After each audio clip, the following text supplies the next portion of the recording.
Check this out. 2 Esdras 13. End time prophecies. Coming of the Messiah. It came to be after 7 days, I dreamed a dream by night. A wind arose from the sea that stirred up all its waves. And the wind formed the likeness of a man from the heart of the sea. And the man flew with the clouds of the sky. And when he turned his face, all that was seen under him trembled.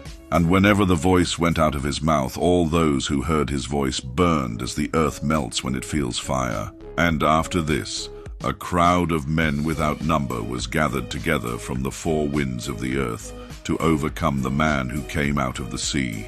But he had carved himself a great mountain and rose up on it. I tried to see the region or place from which the mountain was craved, and I could not.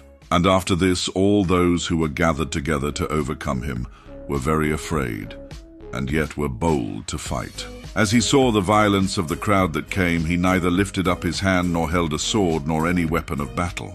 But he sent what looked like a blast of fire out of his mouth and a flaming breath out of his lips, and he threw out a storm of sparks out of his tongue. And they were all mingled together, the blast of fire, the flaming breath, and the storm, which fell with violence on the crowd that was prepared to fight, and burned up every one of them, so that suddenly none was seen of the innumerable crowd, but only dust and a smell of smoke. When I saw this, I was afraid. Afterward, I saw the same man come down from the mountain and called to himself another peaceful crowd. And many people came to him, of whom some were glad, some were sorrowful, and some of them bound. And some brought others with offerings. Then I was sick through great fear, and I woke and said, "You have shown your servant these wonders from the beginning, and have counted me worthy that you should receive my prayer.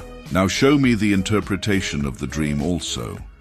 For as I consider in my understanding, woe to those who are left in those days, and much more woe to those who are not left behind. For those who are not left shall be grieved. Now I understand that which is laid up in the latter day, which shall come upon them, and to those who are left behind.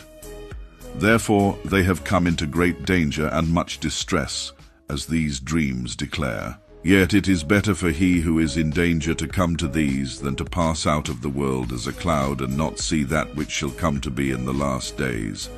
And he answered me and said, That's part 1. Part 2 coming soon.